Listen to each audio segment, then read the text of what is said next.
भक्तों, हनुमान जी के यह नाम अत्यंत ही शक्तिशाली हैं, जो कि भूत प्रेत बाधा और नकारात्मक शक्ति को दूर करती हैं। तो विलंब न करते हुए इन नामों का जाप प्रारंभ करते हैं।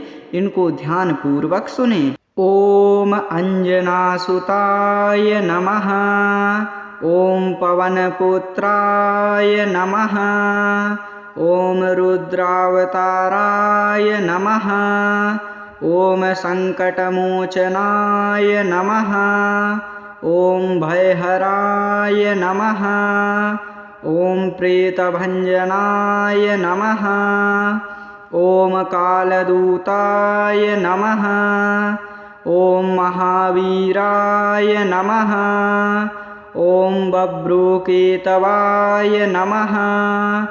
ओम भूतनाशकाय नमः। ओम ग्रहपीडाहराय नमः। ओम योगिनां प्रियाय नमः। ओम दुष्टदमनाय नमः। ओम सर्वरक्षकराय नमः। ओम आंजनेयवीराय नमः। ओम महाबलाय नमः। ओम चिरंजीविने नमः। ओम वज्रदेहाय नमः। ओम सुराचिताय नमः। ओम रामदूताय नमः। ओम सीताशोकविनाशकाय नमः।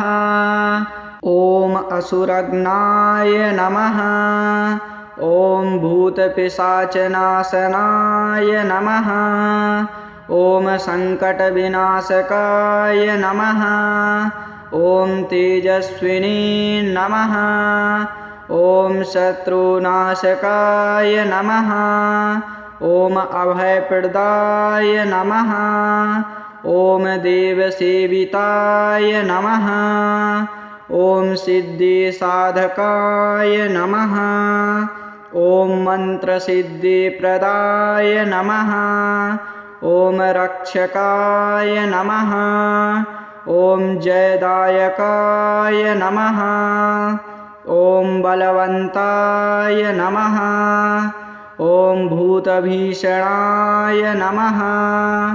ओम त्वरितसिद्धिदायकाय नमः। ओम परशत्रुनाशकाय नमः। ओम गुप्तरक्षकाय नमः। ओम दैत्यदमनाय नमः। ओम नृसिंहप्रियाय नमः। ओम कृपालवाय नमः। ओम सुरभयंकराय नमः। ओम रणधीराय नमः। ओम महाज्ञानिने नमः। ओम लंकेश्वर विनाशकाय नमः। ओम शांतिदायकाय नमः। ओम तांत्रिक रक्षकाय नमः। ओम कालभैरवप्रियाय नमः। ओम चंडमारुताय नमः। ओम संकटत्राणाय नमः। ओम रात्रिरक्षकाय नमः। ओम सर्वदुःखनिवारकाय नमः। ओम अंजनासुताय नमः। ओम पवनपुत्राय नमः। ओम रुद्रावताराय नमः। ओम संकटमोचनाय नमः। ओम भयहराय नमः। ओम प्रेतभंजनाय नमः। ओम कालदूताय नमः। ओम महावीराय नमः। ओम बभ्रुकेतवाय नमः। ओम भूतनाशकाय नमः। ओम ग्रहपीडाहराय नमः। ओम योगिनां प्रियाय नमः। ओम दुष्टदमनाय नमः। ओम सर्वरक्षकराय नमः। ॐ आञ्जनेयवीराय नमः। ॐ महाबलाय नमः। ॐ चिरञ्जीविने नमः। ॐ वज्रदेहाय नमः।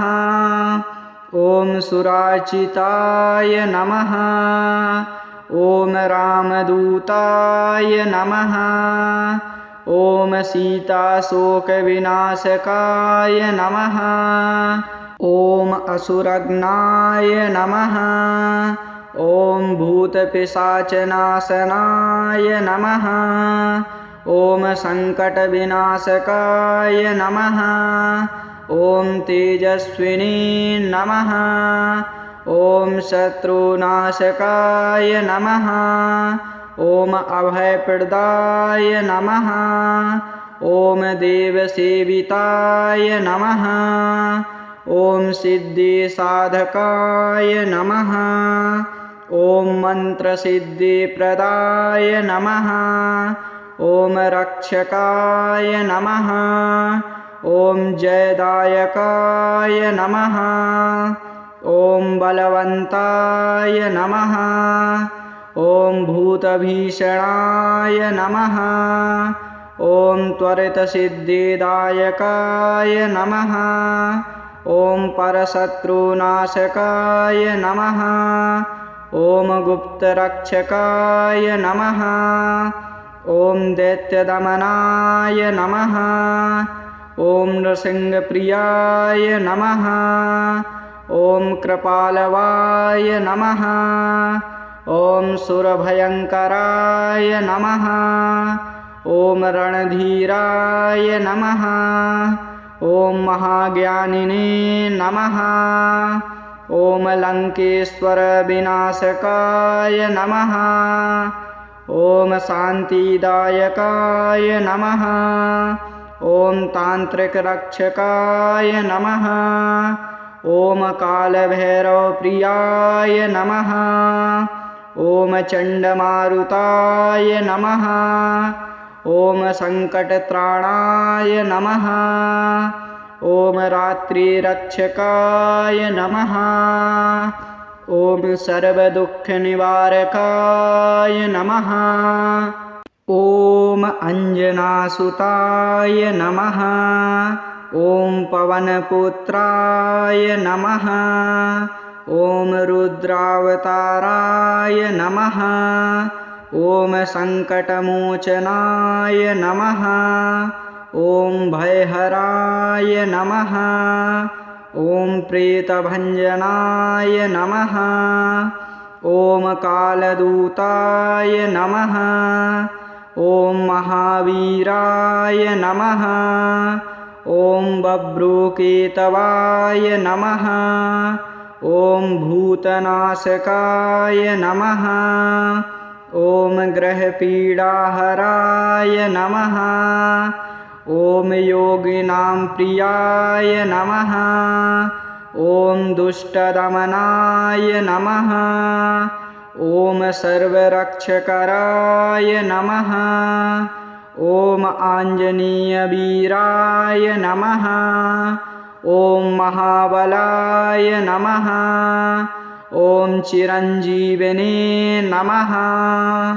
ॐ वज्रदेहाय नमः। ॐ सुराचिताय नमः। ॐ रामदूताय नमः। ॐ सीताशोकविनाशकाय नमः। ॐ असुरघ्नाय नमः। ॐ भूतपिशाचनाशनाय नमः। ॐ सङ्कटविनाशकाय नमः। ॐ तेजस्विने नमः। ॐ शत्रुनाशकाय नमः। ॐ अभयप्रदाय नमः। ॐ देवसेविताय नमः। ॐ सिद्धिसाधकाय नमः। ॐ मन्त्रसिद्धिप्रदाय नमः।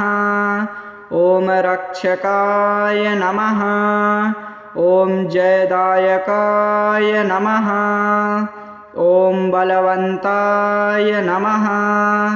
ॐ भूतभीषणाय नमः। ॐ त्वरितसिद्धिदायकाय नमः। ॐ परशत्रुनाशकाय नमः। ॐ गुप्तरक्षकाय नमः। ॐ दैत्यदमनाय नमः। ॐ नृसिंहप्रियाय नमः। ॐ कृपालवाय नमः। ॐ सुरभयङ्कराय नमः। ॐ रणधीराय नमः। ॐ महाज्ञानिने नमः। ॐ लङ्केश्वरविनाशकाय नमः। ॐ शान्तिदायकाय नमः। ॐ तान्त्रिकरक्षकाय नमः। ॐ कालभैरवप्रियाय नमः। ॐ चण्डमारुताय नमः। ॐ सङ्कटत्राणाय नमः। ॐ रात्रिरक्षकाय नमः। ॐ सर्वदुःखनिवारकाय नमः।